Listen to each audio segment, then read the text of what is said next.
নমস্কাৰ এএন টেলিভিছনৰ প্ৰাইম নিউজত সমূহ দৰ্শকক স্বাগতম জনাই ষ্টুডিঅ'ত মই মীনাক্ষী শৰ্মা। প্ৰথমে চাওঁ আহক আজিৰ বাতৰি শিৰোনাম।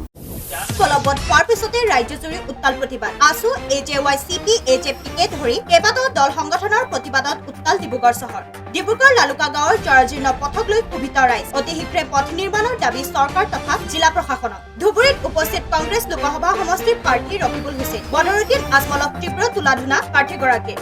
প্লাষ্টিক চাউলৰ পিছতে এইবাৰ নগাঁৱত ওলাল প্লাষ্টিক গাখীৰ। ঘটনাক কেন্দ্ৰ কৰি অঞ্চলটোত তীব্ৰ চাঞ্চল্য। এতিয়া বিতং বাতৰি। মঙলবাৰে ডিব্ৰুগড় চহৰৰ মাজমজিয়াত অসম জাতীয়তাবাদী যুৱ ছাত্ৰ পৰিষদে কাৰ বিৰুদ্ধে প্ৰতিবাদ সাব্যস্ত কৰি প্ৰধানমন্ত্ৰী আৰু গৃহমন্ত্ৰীৰ প্ৰতিমূৰ্তি দাহ কৰিলে। ডিব্ৰুগড় চহৰৰ মাজমজিয়াত আজি অসম জাতীয়তাবাদী যুৱ ছাত্ৰ পৰিষদে কাৰ বিৰুদ্ধে প্ৰতিবাদ সাব্যস্ত কৰি প্ৰধানমন্ত্ৰী আৰু গৃহমন্ত্ৰীৰ প্ৰতিমূৰ্তি দাহ কৰি কা বাতিল কৰিবই লাগিব, কা আমি নামানো, বিজেপি চৰকাৰ গো বেক আদি চৰকাৰ বিৰোধী শ্লোগানেৰে উতাল কৰি তোলে চহৰখনৰ আকাশ বতাহ।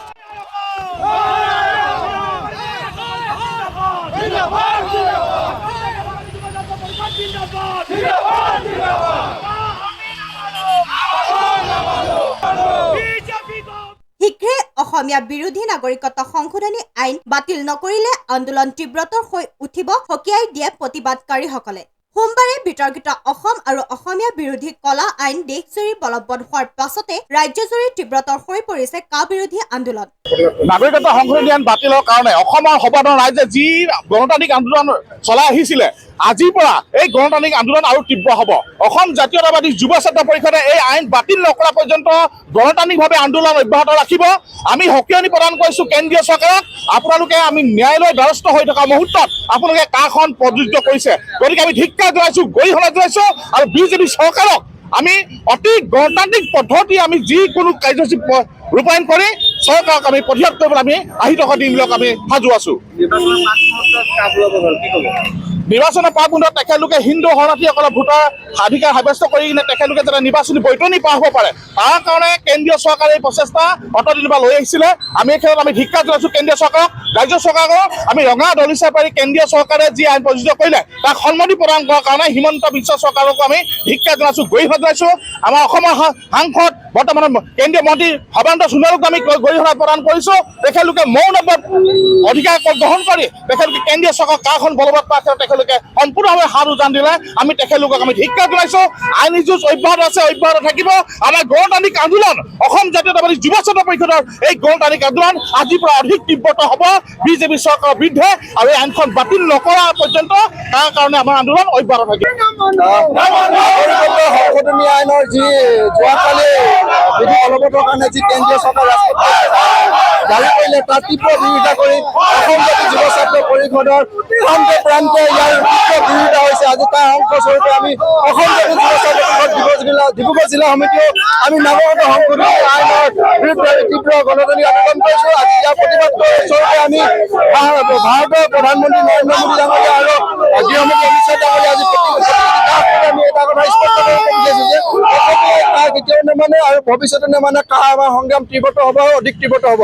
আমি এটা কথা স্পষ্ট কৰিব বিচাৰিছো যে আমি ৰাজপথ আন্দোলন কৰি আমি নাগৰিকত্ব সংশোধনী বিধেয়কৰ পৰা আমি ধাৰাবাহিকভাৱে আন্দোলন কৰি বৰ্তমান পৰ্যন্ত আমি নাগৰিকত্ব সংশোধনী আইনৰ বিৰোধিতা কৰিছিলো। কিন্তু আমাৰ এই আন্দোলনক ভৰিয়ে নচ্ছাত কৰি কেন্দ্ৰীয় চৰকাৰে যি নাগৰিকত্ব সংশোধনী আইনৰ বিধি বলবৎ কৰিছে তাৰ তীব্ৰ বিৰোধিতা কৰি আজি এই গোটেই অসম চলিছে। আৰু ডিব্ৰুগড় এই প্ৰান্তে প্ৰান্তে আমি অসম জাতীয় যুৱ ছাত্ৰ পৰিষদে তীব্ৰ বিৰোধিতা কৰি আজি প্ৰতিকৃতি দাহ কাৰ্যসূচী পালন কৰিছো। আমাৰ ৰাজপথৰ আন্দোলন আমাৰ অব্যাহত থাকিব। আমি ন্যায়ালয়, আমি উচ্চতম ন্যায়ালয়তো আমি আবেদন জনাইছো যে এই জাতিধ্বংসী নাগৰিকত্ব সংশোধনী আইন বিশেষকৈ উত্তৰ পূৰ্বাঞ্চলৰ অসম আটাইতকৈ ক্ষতিগ্ৰস্ত হ'ব। সেই গতিকে আমি তীব্ৰ বিৰোধিতা কৰি আমি উচ্চতম ন্যায়ালয়তো আমি দ্বাৰস্থ হৈছো আৰু আমাৰ ৰাজপথৰ আন্দোলনো আমাৰ চলি। ডিব্ৰুগড়ৰ পৰা জয় সহযোগত আইনুল আহমেদৰ ৰিপৰ্ট AN টেলিভিছন। নাগৰিকত্ব সংশোধনী আইন চমুকৈ কা বলবৎ হোৱাৰ পিছতে ৰাজ্যজুৰি উঠিছে প্ৰতিবাদৰ জোৱাৰ।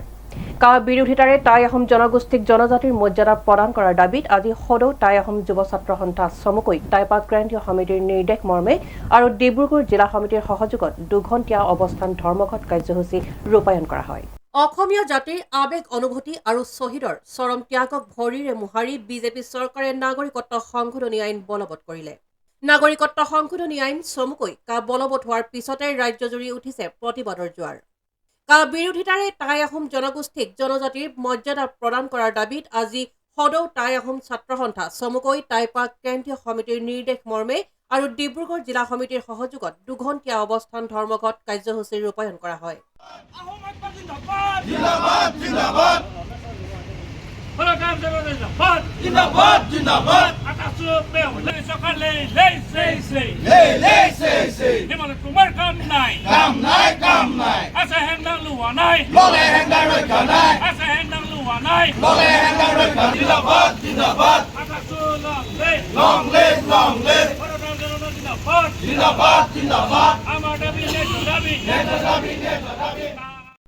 বিৰোধিতাৰে অৱস্থান কৰা প্ৰতিবাদকাৰীসকলে আহোমক জনজাতিকৰণৰ পৰা বাদ পৰাৰ ওপৰতো তীব্ৰ প্ৰতিক্ৰিয়া প্ৰকাশ কৰে। সমাগত লোকসভা নিৰ্বাচনত বিজেপি চৰকাৰৰ এই চূড়ান্ত প্ৰতাৰণা আৰু অৱহেলাৰ প্ৰত্যুত্তৰ দিবলৈ টাই আহোম ছাত্ৰ সন্থাই কঁকালত টঙালি বান্ধিছে বুলি চৰকাৰক সকিয়নি প্ৰদান কৰে। আজি আমি যে অসমত যিখন আজি নাগৰিকত্ব সংশোধনী আইন আজি বলবৎ সমগ্ৰ ভাৰতবৰ্ষতে বলবৎ কৰিলে, তাৰ পৰৱৰ্তী পৰ্যায়ে অসমতো যে বলবৎ হ'ল, এই গতিকে আমি ইয়াৰ বিৰোধিতা কৰিছোঁ সমগ্ৰ টাই আহোম জনগোষ্ঠীৰ আমি সংগঠনসমূহে। লগতে অসমত বসবাস কৰা প্ৰতিটো জাতি জনগোষ্ঠীয়ে আমি ভাবোঁ যে এই কাইখন কেতিয়াও মানি নলয়। যিহেতু অসমত ভাৰতবৰ্ষৰ নাগৰিকত্ব সংশোধনী আইন আছিল, আপোনালোকে নিশ্চয় সকলোৱে জানে 1951, তাৰপিছত অসম চুক্তি হ'ল, অসম চুক্তি 1971 হ'ল। ইয়াৰ পিছত নাগৰিকত্ব সংশোধনী আইন তেওঁলোকে সংশোধন কৰি 2014 চন কৰিব লৈছে। এই গতিকে অসমে বিদেশী পূজা বাৰে বাৰে লৈ নাথাকে, এই কথাটো আমি সংবাদ মাধ্যমে কৈ আহিছোঁ। কিন্তু তাৰপিছতো অসম চৰকাৰ ভাৰত চৰকাৰে কোনো ধৰণৰ গুৰুত্ব প্ৰদান কৰা নাই। যদি ছয় জনগোষ্ঠীৰ জনজাতিকৰণ তেওঁলোকে নকৰে, তেতিয়াহ'লে তেওঁলোকে যে আমাক আহোম জনগোষ্ঠীক যে আগুৱা ভৰিবৰ কাৰণে মই সেইদিনাখনো সংবাদ মাধ্যমত কৈছোঁ, তেওঁলোকে আহোম জনগোষ্ঠী ভোট ল'বৰ বাবে তেওঁলোকে যোৰহাট হোলোঙাৰ পৰা এটা বৃহৎ প্ৰতিমূৰ্তি বনাই দিছে। যিটো প্ৰতিমূৰ্তিত যিসকল ব্যক্তিক তেওঁলোকে এখন মডেল কমিটি বনাই দিছিলে, সেই সমিতিখনৰ ব্যক্তিটো জানো যে বিজেপিৰ লগত জড়িত, এই কথাটো আজি প্ৰতিফলিত হৈছে। যিহেতু লাচিতক বিকৃতিকৰণ কৰি তেওঁলোকে প্ৰতিমূৰ্তি ভাগি তেওঁলোকে বনাই কিনে নৰেন্দ্ৰ মোদী ভাৰতৰ প্ৰধানমন্ত্ৰী নৰেন্দ্ৰ মোদী ডাঙৰীয়াক তেওঁলোকে উন্মোচন কৰাইছে। এই গতিকে আহোমৰ ভোট ল'বৰ কাৰণে আহোমক তেওঁলোকে প্ৰতাৰিত যে কৰিছে এক হিচাপে, আৰু লাচিতৰ যি অৱদান, লাচিতৰ যি আদৰ্শ আছিল, আদৰ্শই আজি যদি বিদেশীক স্বদেশী কৰে, তেতিয়া লাচিতৰ আদৰ্শ ক'ত যাব? অসম চুক্তি 6 নং দফা ক'ত গ'ল? এই গতিকে মডেলিটি তৈয়াৰৰ পিছত কৰিলে, কিন্তু আজিৰ তাৰিখত কোনো ধৰণৰ লোকসভাত তেওঁলোকে পাছ নকৰিলে বিলখন। এই গতিকে জনগোষ্ঠীৰ জনজাতিকৰণ, অসম চুক্তি আইন ক'ত গ'ল, লাচিত বৰফুকনক কৰা অৱহেলা, গোটেইখিনি মিলাই এইবাৰ বিজেপি চৰকাৰক উচিত প্ৰত্যুত্তৰ দিয়া হ'ব। সৰ্বানন্দ সোণোৱালক ডিব্ৰুগড়ৰ পৰা আমি নস্যাৎ কৰিব বিচাৰিছোঁ। যিহেতু তেখেতে আইনখন বাতিল কৰাইছিল, তাৰ পৰৱৰ্তী পৰ্যায়ত সদৌ ছাত্ৰ সন্থা তেওঁ যেতিয়া আছিল, কৈছিল অসমক কেতিয়াও বিদেশী চৰণীয়া বতাহ হ'ব দিয়া নহ'ব, ডিঙি হুইৰ ফুলাই তেখেতে কৈছিল। কিন্তু আজিৰ তাৰিখত কিয় তেখেতে অসমৰ মুখ্যমন্ত্ৰী হ'ল, সাংসদ হ'ল, MP হ'ল, ইয়াৰ পিছতো তেওঁ কিন্তু আজিৰ তাৰিখত বিদেশীক স্বদেশী কৰা যে চক্ৰান্তত ধৰি দিছে দিল্লী চৰকাৰক, তেওঁ নিজৰ কাৰণে চিন্তা কৰিছে, অসমৰ আই মাতৃ ভূমিপুত্ৰসকলৰ কাৰণে কোনো চিন্তা চৰ্চা কৰা নাই। সেই গতিকে এবাৰ নিৰ্বাচনত সঠিক প্ৰত্যুত্তৰ দিয়া হ'ব। আৰু এই স্থলীৰ পৰা, এই প্ৰতিবাদ স্থলীৰ পৰা আপোনালোকৰ সংবাদ মাধ্যমৰ যোগেদি অসম চৰকাৰ তথা দিল্লী চৰকাৰক জনাই দিব বিচাৰিছোঁ যে এই যি 6 জনগোষ্ঠীৰ ৰাইজ আছে, সেই ৰাইজ কিন্তু এতিয়াও আপোনালোকৰ ওপৰত ক্ষুণ্ণ। কাৰণ আপোনালোকে বহুবাৰ আমাৰ মিছা প্ৰতিশ্ৰুতি দিলে জনজাতিকৰণৰ নামত, আৰু জনজাতিকৰণৰ নামত আপোনালোকে ইছ্যু বনাই ইলেকশ্যনী বৈতৰণি, সেই বৈতৰণি পাৰ কৰিলে। কিন্তু এইবাৰ আপোনালোকক সহ্য কৰা নহ'ব। ইয়াত যিজন আমাৰ লোকসভা সাংসদ বিজেপিৰ সৰ্বানন্দ সোণোৱাল তেখেতে খেলিবলৈ মন মেলিছে বা আগবাঢ়িছে, তেখেতক আমি আপোনালোকৰ সংবাদ মাধ্যমৰ যোগেদি স্পষ্ট ভাষাৰে আমি সকীয়াই নিদিছোঁ, আহক আপুনি খেলক ডিব্ৰুগড় সমষ্টি। টাই আহোম ছাত্ৰ সন্থাকে ধৰি ইয়াত আমাৰ প্ৰতিটো আহোমৰ সংগঠন আছে। আপোনাক কিন্তু আমি এইবাৰ ভোট কেনেদৰে আপোনাক দিব নালাগে, আমি আহোম ৰাইজক, অসমীয়া ৰাইজক আমি বুজাম। আৰু যিজন সৰ্বানন্দ সোণোৱালে তাৰ সমৰ্থন কৰিলে, সেই সৰ্বানন্দ সোণোৱালক অসমীয়া ৰাইজে কেনেকৈ বহিষ্কাৰ কৰিব লাগে, এই কথাটো কিন্তু আমি অসমীয়া ৰাইজক বুজাম। ডিব্ৰুগড়ৰ পৰা জয়ৰ সহযোগত আইনুল আহমেদৰ ৰিপৰ্ট, AN টেলিভিজন। মঙলবাৰে অসম জাতীয় পৰিষদৰ উদ্যোগত আৰু বিৰোধী ঐক্য মঞ্চৰ সহযোগত ডিব্ৰুগড় জিলা সদৰত বৰপথাৰ খেলপথাৰত এক বিশাল প্ৰতিবাদী কাৰ্যসূচী গ্ৰহণ কৰে। মঙলবাৰে অসম জাতীয় পৰিষদৰ উদ্যোগত আৰু বিৰোধী ঐক্য মঞ্চৰ সহযোগত ডিব্ৰুগড় জিলা সদৰত বৰপথাৰ খেলপথাৰত এক বিশাল প্ৰতিবাদী কাৰ্যসূচী গ্ৰহণ কৰে।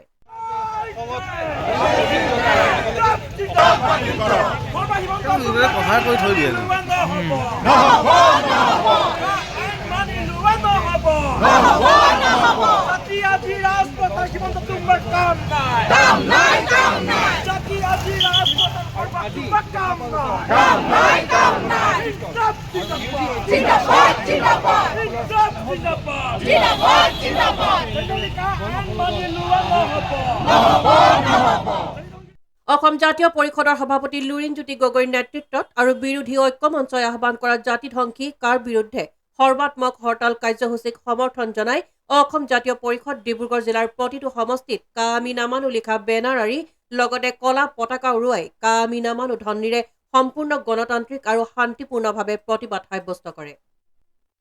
আমি অসম জাতীয় পৰিষদে অসম জাতীয় অস্তিত্ব ৰক্ষা যাত্ৰা আজিৰ পৰা আৰম্ভ কৰিছোঁ। যোৱাকালিৰ দিনটো অসমৰ জাতীয় জীৱনৰ কাৰণে এটা কলা দিন। অসমৰ মানুহৰ অসমীয়া জাতীয় জীৱনৰ সকলো স্বাভিমান, মানুহৰ আৱেগ, অনুভূতি সকলোকে ভৰিৰে মোহাৰি 5গৰাকীকৈ কা আন্দোলনৰ শ্বহীদৰ তেজৰ ত্যাগক বুঢ়া আঙুলি দেখুৱাই তেওঁলোকে এখন জাতিধ্বংসী আইন অসমত জাপি দিছে। যিখন আইন সাম্প্ৰদায়িক, যিখন আইনৰ লগত ধৰ্মীয় মেৰু বিভাজনৰ ৰাজনৈতিক ষড়যন্ত্ৰ জড়িত আছে, যিখনক প্ৰয়োগ কৰি তেওঁলোকে নিৰ্বাচনী বৈতৰণি পাৰ হ'ব কৈছে। এই কথা অসমৰ ৰাইজে কোনো কাৰণতে কেতিয়াও মানি নলয়। কাৰণ অসমৰ মানুহৰ মাটি ভেটি, কৃষ্টি, সংস্কৃতি সকলো নিশেষ কৰি দিব পৰা এখন আইন, অসমৰ মানুহৰ ৰাজনৈতিক ভৱিষ্যত ধ্বংস কৰি দিব পৰা এখন আইন, আমাৰ ভাষিক, সাংস্কৃতিক, সামাজিক, অৰ্থনৈতিক সকলো ভৱিষ্যত নিশেষ কৰি দিব পৰা এখন আইন। গতিকে এইখন আইন আমি বিৰোধিতা কৰাৰ যিটো যাত্ৰা, যিটো সংগ্ৰামী ধাৰা, এইটো নতুনকৈ আৰম্ভ হৈছে। আৰু আজি এই অস্তিত্ব ৰক্ষা যাত্ৰা আজি আৰম্ভ হৈছে, কাইলৈ পৰহিলৈ ধাৰাবাহিকভাৱে আমাৰ গাঁৱে ভূঞে চহৰে নগৰে চলিব।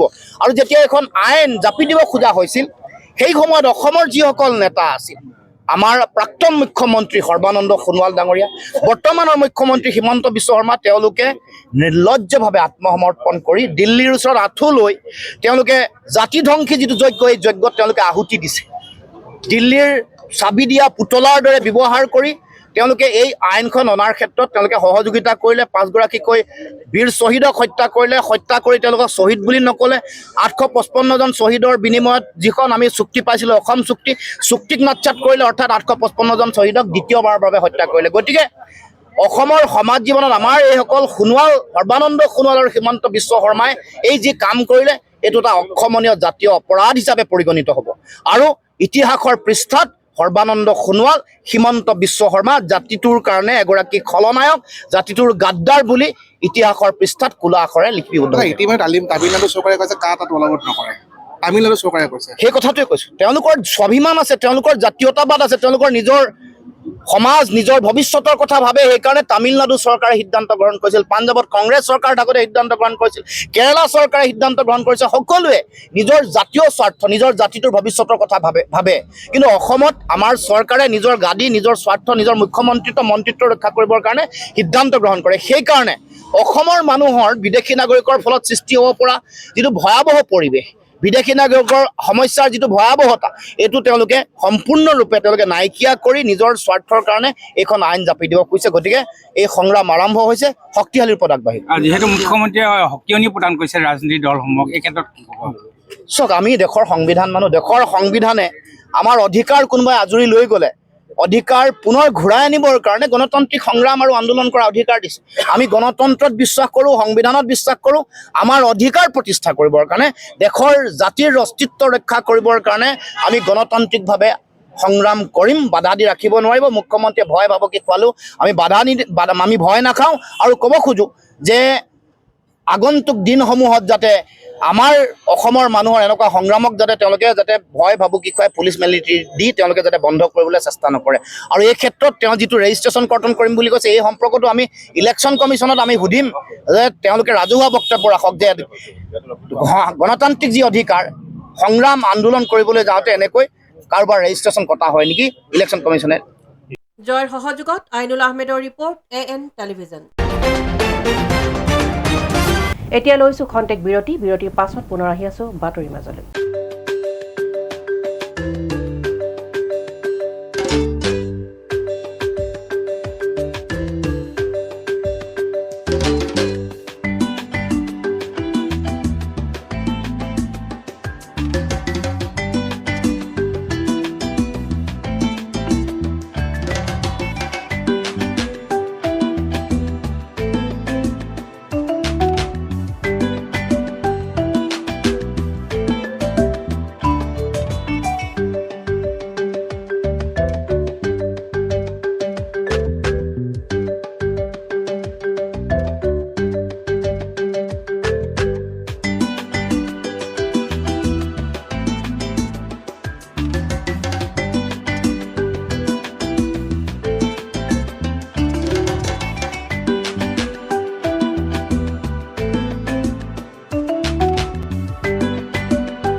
আপোনাৰ আপোন চহৰ ডিব্ৰুগড়ত এঞ্জিলা এণ্টাৰপ্ৰাইজে আনিছে এটি সোণালী সুযোগ প্ৰয়োজনীয়তা মাত্ৰ এখন নিজৰ e rickshaw and opportunity to earn limitless money অধিক জানিবলৈ যোগাযোগ কৰক 9085585200 আৰু 7002275263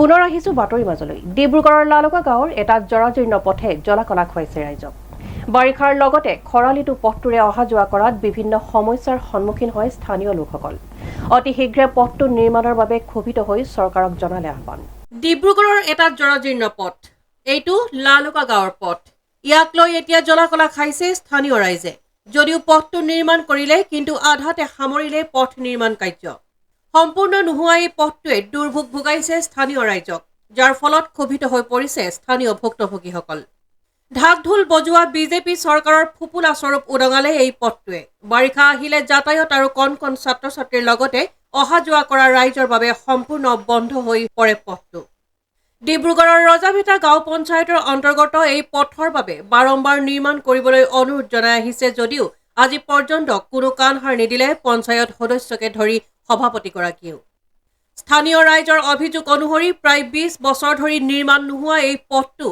আধা নিৰ্মাণ কৰি মাত্ৰ ঢাক ঢোলহে বজালে নে পথ নিৰ্মাণৰ বাবে অহা টকা কাৰোবাৰ পকেটত সোমাল সেয়া এক ৰহস্যৰ আৱৰ্তত আধা নিৰ্মাণ হৈ থকা এই জৰাজীৰ্ণ পথটিৰ সম্পূৰ্ণ নিৰ্মাণৰ বাবে চৰকাৰে জিলা প্ৰশাসনলৈ কাটৰ আহ্বান জনালে স্থানীয় ৰাইজে बहुत दिन हो गया यहाँ का रास्ता जो है खराब है अभी तक सरकार कुछ किया नहीं है और ये जो है जितना जरूरी होना ये रास्ता बनाना हम लोग के लिए बहुत जरूरी है तो 17 साल से हम इसको ऐसे ही देख रहे हैं और हम लोग थोड़ा थोड़ा यहाँ पे मिट्टी डाल के ईटा उटा कहाँ से ला करके ऐसा उठाते हैं 500 करके और लेकर के डालते हैं करके मतलब सरकार जैसे भी करके इस रोड को जल्दी से बना কথা যে আমি অত বছৰৰ পৰা ইয়াত আছো আমি দেখি আছো আপোনালোকেও দেখিব প্ৰত্যক্ষ কৰিছে কাৰণ যেনেকে চক আমাৰ এই এৰিয়াটোকে যেনেকে মাহিয়াৰী দৃষ্টিৰে চোৱা হয় কাৰণ কেলে ইয়াতো মানুহ থাকে এই মানুহবিলাকৰ বহু ধৰণৰ অসুবিধা হয় স্কুলীয়া ল'ৰা ছোৱালী আছে ধৰ্মীয় অনুষ্ঠানত যাব কাৰণে মানুহ আছে যেতিয়া বাৰিষা কাল আহে তেতিয়া এই ৰাস্তাটো আপোনালোকে প্ৰত্যক্ষ কৰিব ইয়াৰ পৰা মানে মানুহে খোজকাঢ়িও যাব নোৱাৰে এইডোখৰ লালুকা গাঁও বুলি কয় লালুকা গাঁৱৰ মছজিদৰ কিনাৰৰ গলিটো এই গলিটোৰ পৰা আগতো এটা ৰাস্তা আছে সেই ৰাস্তাটো চেম কণ্ডিশ্যন চৰকাৰক এই আপোনালোকৰ মিডিয়া চেনেল দি পেলাই এইটোৱে আহ্বান জনাম অনুৰোধ জনাম যে অতি সোনকালে এই ৰাস্তাটোৰ প্ৰতি অকণমান দয়া দৃষ্টি ৰাখি পেলাই আমাৰ মানুহখিনিৰ প্ৰতি দয়া দৃষ্টি ৰাখি পেলাই অতি সোনকালে এই ৰাস্তাটো যাতে নিৰ্মাণ কৰাত সহায় কৰি দিয়ে ডিব্ৰুগড়ৰ পৰা জয়ৰ সহযোগত আইনুল আহমেদৰ ৰিপৰ্ট AN টেলিভিজন মংগলবাৰে ডিব্ৰুগড়ৰ গ্ৰেহেম বজাৰ অঞ্চলৰ ১৭ আৰু ১৮ নং ৱাৰ্ডত মুখ্যমন্ত্ৰী নগৰীয়া পথ পকীকৰণ আঁচনিৰ অধীনত ১,৯৪ লাখ টকাৰ ব্যয়েৰে ৰাস্তা আৰু নলা নিৰ্মাণ কাৰ্যৰ শুভাৰম্ভ কৰে ডিব্ৰুগড় জিলাৰ বিধায়ক প্ৰশান্ত ফুকনে মংগলবাৰে ডিব্ৰুগড়ৰ গ্ৰেহেম বজাৰ অঞ্চলৰ ১৭ আৰু ১৮ নং ৱাৰ্ডত মুখ্যমন্ত্ৰী নগৰীয়া পথ পকীকৰণ আঁচনিৰ অধীনত ১,৯৪ লাখ টকাৰ ব্যয়েৰে ৰাস্তা আৰু নলা নিৰ্মাণ কাৰ্যৰ শুভাৰম্ভ কৰে ডিব্ৰুগড় জিলাৰ বিধায়ক প্ৰশান্ত ফুকনে তেখেতে কয় যে মুখ্যমন্ত্ৰী ডক্টৰ হিমন্ত বিশ্ব শৰ্মাই নগৰীয়া অঞ্চলৰ উন্নয়নৰ কাৰণে অৰ্থাৎ ডিব্ৰুগড় সমষ্টিৰ কাৰণে ৩৩.৩১৪ কিলোমিটাৰ পথৰ বাবদ ৩৭ কোটি ৫০ লাখ টকাৰ অনুদান আগবঢ়াইছিল আৰু এই অনুদানৰ এটা অংশ হৈছে গ্ৰেহেম বজাৰ শনি মন্দিৰ পথ এই অঞ্চলৰ কাৰণে মুঠ ১,৯৪ লাখ টকা পথ আৰু নলাৰ কাৰণে ব্যয় কৰাৰ কথা উল্লেখ কৰে বিধায়ক প্ৰশান্ত ফুকনে গেহেম বজাৰ অঞ্চলৰ ১৭ নম্বৰ আৰু ১৮ নম্বৰ ৱাৰ্ডত মুখ্যমন্ত্ৰী নগৰীয়া পথ পকীকৰণ আঁচনিৰ অধীনত দুইটা ৱাৰ্ডতে ১৭ নম্বৰ আৰু ১৮ নম্বৰ ৱাৰ্ডত আজি আমি 1.96 crore ১,৯৪ লাখ টকাৰে আজি আমাৰ নলা আৰু কিছু ৰাস্তা তৈয়াৰী কৰাৰ কাৰণে আজি শুভাৰম্ভ কৰা হ'ল ইয়াৰ কথা হ'ল মাননীয় মুখ্যমন্ত্ৰী ডক্টৰ হিমন্ত বিশ্ব শৰ্মা ডাঙৰীয়াই নগৰীয়া অঞ্চলৰ উন্নয়নৰ কাৰণে যি ডিব্ৰুগড় সমষ্টিৰ কাৰণে ৩৭ কোটি ৫০ লাখ টকা দিছিল টোটেল 33.314 কিলোমিটাৰ কাৰণে তাৰে এটা অংশ হ'ল আমাৰ এই গেহেম বজাৰ অঞ্চলত য'ত আমি 1,93,00,000 টকা আমি ইয়াত খৰচ কৰি প্ৰায় 2 কিলোমিটাৰতকৈ অধিক ৰাস্তা আমি ইয়াৰ ৰাস্তা আৰু ড্ৰেইন বনোৱাৰ কাৰণে ব্যৱস্থা কৰিছোঁ 22টা ৱাৰ্ডৰ কাৰণে সমবিতৰণ কৰি আমি ড্ৰেইন আৰু ৰাস্তা বনোৱাৰ কাৰণে ব্যৱস্থা কৰি দিলে ৰাইজৰ যিটো ষ্টৰ্ম ৱাটাৰৰ যিটো ব্যৱস্থা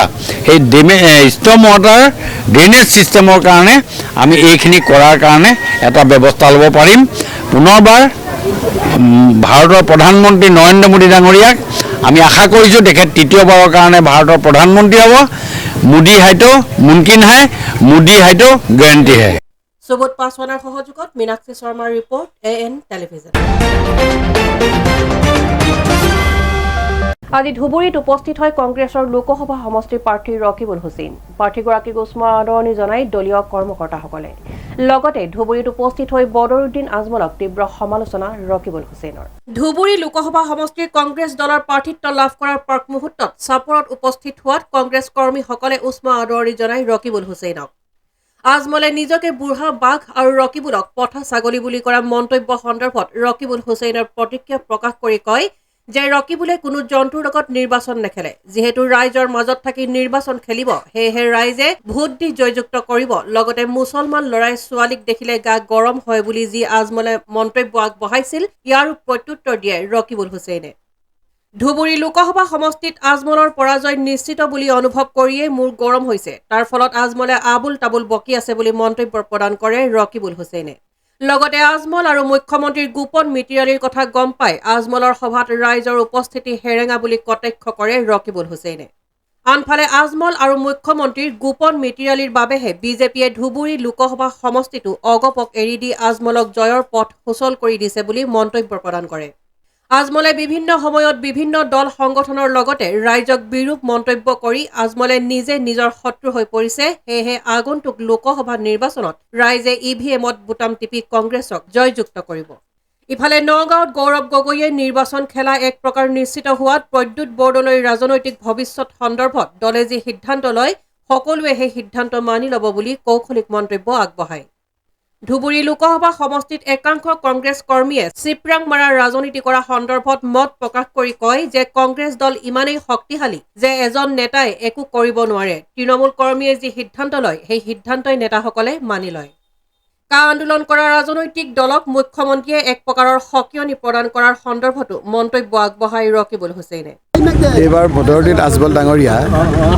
ইয়াৰ পৰা ৰাইজে প্ৰত্যাখ্যান কৰাৰ কাৰণে যিটো সিদ্ধান্ত লৈছে এই সিদ্ধান্তৰ কাৰণে আমি কংগ্ৰেছৰ সকলো একত্ৰিত হৈছোঁ কাৰণ ৰাইজে গম পাইছে যে বদৰুদ্দিন আজমল ডাঙৰীয়া যিমান দিনলৈকে ৰাজনীতিত ইয়াত ধুবুৰীৰ পৰা জিকি থাকে সিমান দিনলৈকে অত্যাচাৰী শাসক মুখ্যমন্ত্ৰী হিমন্ত বিশ্ব শৰ্মা ডাঙৰীয়া নিজৰ গাদীত অটল থাকিব হিমন্ত বিশ্ব শৰ্মা ডাঙৰীয়াক মুখ্যমন্ত্ৰীৰ পৰা আঁতৰাই সুখেৰে শান্তিৰে আমাৰ মানুহবিলাক মিলাপ্ৰীতিৰে থকাৰ স্বাৰ্থতে বদৰুদ্দিন আজমল ডাঙৰীয়াক এইবাৰ ধুবুৰীৰ পৰা প্ৰত্যাখ্যান কৰাৰ কাৰণে সিদ্ধান্ত লৈছে মই এইবিলাক কথা নকওঁ তেওঁ কিবা বাঘ ছাগলী কৈছে মই মানুহৰ লগতহে আমি প্ৰতিদ্বন্দ্বিতা কৰিম এইবিলাক তেওঁৰ ভাষা কাৰণ তেওঁ মাজতে কৈছিল নহয় কিবা মুছলমান ল'ৰাবিলাকৰ ছোৱালী দেখিলে গা গৰম হৈ যায় মুছলমান মানুহবিলাক চুৰ ডকাইত এই কথা বতৰাবিলাক তেওঁ কয় এইবিলাক কথাৰ নাম মই উত্তৰ দিম এইবিলাক কথাৰ নাম মই আপোনালোকৰ লগত কথা পাতিম আমাৰ কংগ্ৰেছ দলত কোনো নিজা এজন প্ৰাৰ্থী নহয় কংগ্ৰেছ দল ইমান শক্তিশালী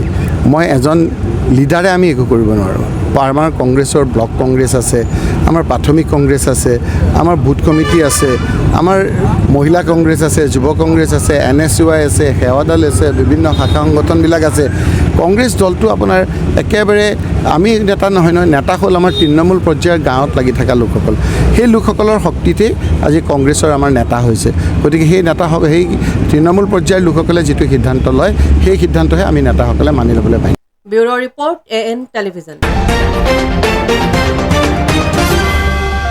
অইল ইণ্ডিয়াৰ সামাজিক দায়বদ্ধ আঁচনিৰ অধীনস্থ প্ৰকল্প ৰূপান্তৰৰ জৰিয়তে হিতাধিকাৰীক পাৱাৰ টিলাৰ আৰু আৰ্থিক সাহায্য প্ৰদান কৰা হয় মঙলবাৰে দুলিয়াজানৰ টিপলিঙত অৱস্থিত অইলৰ SIRD প্ৰকল্পত 325টা যুটীয়া দায়বদ্ধ গোটক এই সাহায্য সামগ্ৰী বিতৰণ কৰে অইল ইণ্ডিয়াৰ সামাজিক দায়বদ্ধ আঁচনিৰ অধীনস্থ প্ৰকল্প ৰূপান্তৰৰ জৰিয়তে হিতাধিকাৰীক পাৱাৰ টিলাৰ আৰু আৰ্থিক সাহায্য প্ৰদান কৰা হয়। মঙলবাৰে দুলিয়াজানৰ টিপলঙত অৱস্থিত অইলৰ SIRD প্ৰকল্পত ৩২৫টা যুটীয়া দায়বদ্ধ গোটক এই সাহায্য সামগ্ৰী বিতৰণ কৰে।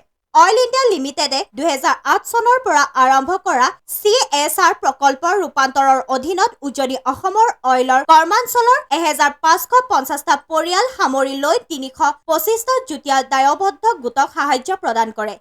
এই আঁচনিৰ অধীনত 150টা গোটলৈ 150খন পাৱাৰ টিলাৰ লগতে কৃষি সামগ্ৰী 750খন তাঁতশালৰ লগতে 5250 কেজি সূতা আৰু অন্যান্য সামগ্ৰী 5টা গোটক agro product career Tata S গাড়ী আৰু 20টা গোটক বায়োফ্ল একুৱাকালচাৰ প্ৰদান কৰা হয়। অনুষ্ঠানত কেন্দ্ৰীয় চৰকাৰৰ পেট্ৰলিয়াম আৰু প্ৰাকৃতিক গেছ তথা শ্ৰম আৰু নিয়োগ মন্ত্ৰালয়ৰ ৰাজ্যিক মন্ত্ৰী ৰামেশ্বৰ তেলীৰ মুখ্য অতিথি হিচাপে উপস্থিত থকাৰ লগতে অইলৰ আৱাসিক মুখ্য বিষয়া আনফৰ আলী হক, দুলিয়াজান সমষ্টিৰ বিধায়ক তেৰছ গোৱালাকে ধৰি অইলৰ বহুকেইগৰাকী বিষয়া উপস্থিত থাকে।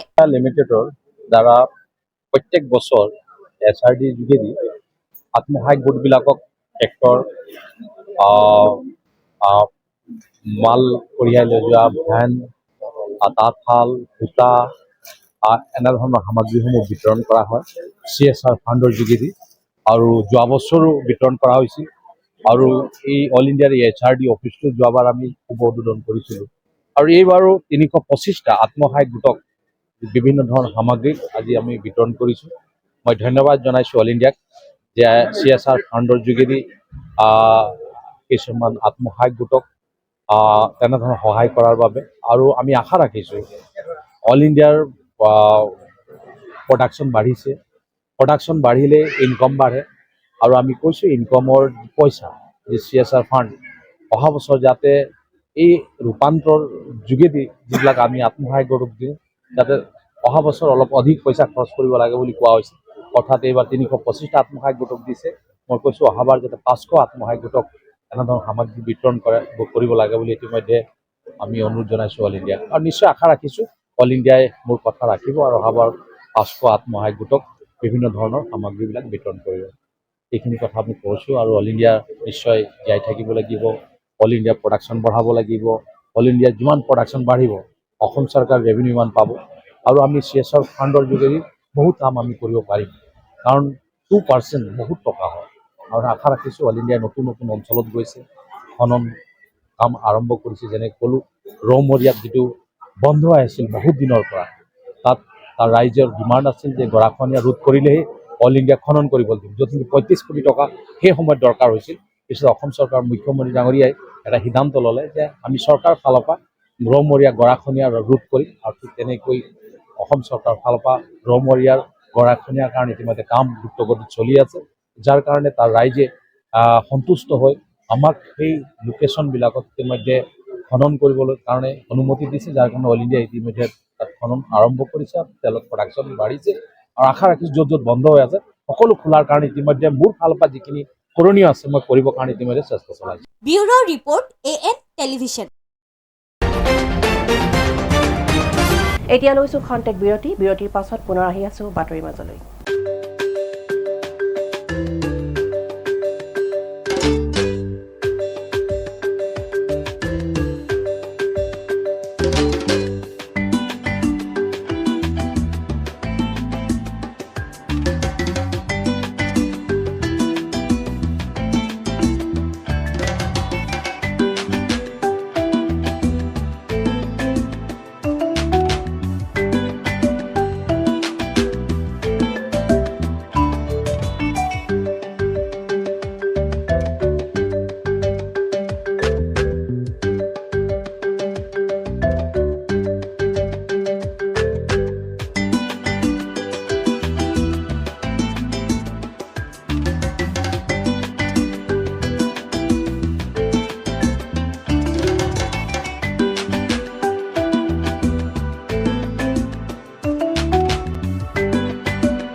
আহিছো বাতৰি মাজলৈ এইবাৰ নগাঁৱত ওলাল গাখীৰত প্লাষ্টিক গোৱালৰ পৰা ক্ৰয় কৰা গাখীৰত প্লাষ্টিক সদৃশ পদাৰ্থ ওলোৱাত অঞ্চল জুৰি সৃষ্টি হৈছে তীব্ৰ চাঞ্চল্যৰ পুষ্টিকৰ আহাৰ বুলি গণ্য কৰা গাখীৰৰ নামত বৰ বিষ খাইছে নেকি নগাঁওবাসীয়ে নগাঁৱত গাখীৰত ওলাল প্লাষ্টিক সদৃশ পদাৰ্থ নগাঁৱত সংঘটিত হৈছে এই ঘটনা প্লাষ্টিক চাউলৰ পাছতে এইবাৰ গাখীৰত প্লাষ্টিক নগাঁও মোল্লাপট্টিৰ ৰাজা ভূঞা নামৰ ব্যক্তিগৰাকীয়ে গোৱালাৰ পৰা ক্ৰয় কৰা গাখীৰত ওলাল প্লাষ্টিক সদৃশ পদাৰ্থ ব্যক্তিগৰাকীয়ে প্ৰকাশ কৰা মতে গাখীৰখিনি গৰম কৰাৰ পাছতে প্লাষ্টিক সদৃশ হৈ পৰে গাখীৰখিনি এই ঘটনা পোহৰলৈ অহাৰ পাছতে তীব্ৰ চাঞ্চল্যৰ সৃষ্টি হয় অঞ্চলটোত যোৱাকালি মই গাখীৰ লৈছিলোঁ গোৱাল হয় তাৰপৰা গাখীৰটো লৈছিলোঁ গাখীৰটো গৰম কৰাৰ পিছত মানে প্লাষ্টিকৰ নিচিনা ওপৰলৈ এটা উপঙি আছে এতিয়া আপোনালোকে চাব পাৰিব যে গাখীৰটো কেনেকুৱা উঠোৱাৰ লগে লগে প্লাষ্টিকৰ নিচিনা লাগিছে গৰম কৰাৰ পিছত হৈছে সদায় তেওঁৰ পৰা লৈ আছোঁ আগতে হোৱা নাই আগতে মানে আমি এইটো গাখীৰটো মানে অলপ সময় ৰখাৰ পিছত হৈছে নিজে লগে লগে গৰম কৰিলে বস্তু নহয় অলপ সময় ৰখাৰ পিছত যেতিয়া এইটো গৰম কৰা হৈছে তেতিয়া মানে বস্তুটো এনেকুৱা এইটো মোৰ তাততো এনে দেখাততো ফাটিলে এনেকুৱা নহয় প্লাষ্টিকৰ নিচিনা লাগিছে টানিলে ৰবৰৰ নিচিনা লাগিছে গাখীৰ দিছিল গাখীৰটো পনীয়া হোৱাৰ কাৰণে আগতে মানে গাখীৰটো যোনটো দিছিল সেইটো মানে অলপ পনীয়া হোৱাৰ কাৰণে মই বোলো অলপ গাখীৰটো পনীয়া হৈছে তেওঁ এতিয়া আজি প্ৰায় 10 দিনমান হৈছে মোক কৈছে বেলেগ মই আপোনাক বেলেগ গাখীৰ দিম বুলি পেলাই এই গাখীৰটো লৈ অঁ এতিয়া এইটো গাখীৰত যেতিয়া আজি যোনটো 10 দিনৰ পৰা যোনটো গাখীৰ দিছে সেইটোত মানে কেমিকেল মিক্স কৰা বুলি মোৰ অনুমান হৈছে মানে অঁ এইটো চানা নহয় মই গম পাইছোঁ গাখীৰৰ চানাটো আপোনাৰ লোটা হ'ব গাখীৰৰ চানা আমি দিছোঁ বেলেগক দি থাকোঁ হয় এইটো কিয় এনেকুৱা হৈছে মই নাজানো কিন্তু গাখীৰত মই কেমিকেল মিলোৱা নাই একো ধৰণৰ বস্তু নাই আমাৰ ঘৰৰ পৰা মানে বাপেকৰ খীৰাই এতিয়া বাপেকৰ এই আঁঠুটো যোনটো আৰু এইটো দুখ পাইছে মই খীৰাইলোঁ আজি 2 দিন ধৰি মই খীৰাই আছোঁ নহ'লে বাপেকৰ খীৰাই ময়ো খীৰাই দিওঁ লোকেল গৰুৰ গাখীৰ আজিকালি মিলিছে আগতে ইমান লোকেল গৰু নাছিল আগতে পনীয়া দিছোঁ গাখীৰটো তাৰপৰা মই পনীয়া হোৱাৰ কাৰণে তেওঁক কৈছিলোঁ যে অকল গাখীৰ নাই একো মিলোৱা নাই নাই এতিয়া মানে মোৰ গাখীৰ আৰু আছে মই কৈছোঁ লাগিলে টেষ্ট কৰি লওক ব্যুৰো ৰিপৰ্ট AN টেলিভিছন আজিৰ শেষৰটো বাতৰি সোমবাৰে প্ৰধানমন্ত্ৰী নৰেন্দ্ৰ মোদীয়ে মিছন দিব্যাস্তৰ বাবে DRDOক অভিনন্দন জনায় এই প্ৰকল্পটোৰ পৰিচালক এগৰাকী মহিলা হোৱাৰ উপৰিও আৰু বহু কেইগৰাকী মহিলাই ইয়াত গুৰুত্বপূৰ্ণ অৱদান আগবঢ়াইছে প্ৰধানমন্ত্ৰী নৰেন্দ্ৰ মোদীয়ে সোমবাৰে মিছন দিব্যাস্তৰ বাবে DRDOক অভিনন্দন জনায় মোদীয়ে ছ'চিয়েল মিডিয়া প্লেটফৰ্ম এক্সত লিখিছে মাল্টিপল ইণ্ডিপেণ্ডেণ্টলি টাৰ্গেটেবল ৰি-এণ্ট্ৰি ভেহিকল প্ৰযুক্তিৰ সৈতে দেশীয়ভাৱে নিৰ্মিত অগ্নি 5 মিছাইলৰ প্ৰথম উৰণ পৰীক্ষণ মিছন দিব্যাস্তৰ বাবে DRDO বিজ্ঞানীসকলক লৈ গৌৰৱান্বিত ভাৰতে আজি মিছন দিব্যাস্তৰ পৰীক্ষণ কৰে ই নিশ্চিত কৰে যে একেটা মিছাইল বিভিন্ন স্থানত একাধিক যুদ্ধ ক্ষেত্ৰত স্থাপন কৰিব পাৰি এই প্ৰকল্পটোৰ পৰিচালক এগৰাকী মহিলা হোৱাৰ উপৰিও আৰু বহু কেইগৰাকী মহিলাই ইয়াত গুৰুত্বপূৰ্ণ অৱদান আগবঢ়াইছে নিউজ ডেস্ক AN টেলিভিছন আজিৰ বাতৰি ইমানেই AN টেলিভিছনৰ ষ্টুডিঅ'ৰ পৰা মই মীনাক্ষীয়ে ইমানতে বিদায় লৈছোঁ নমস্কাৰ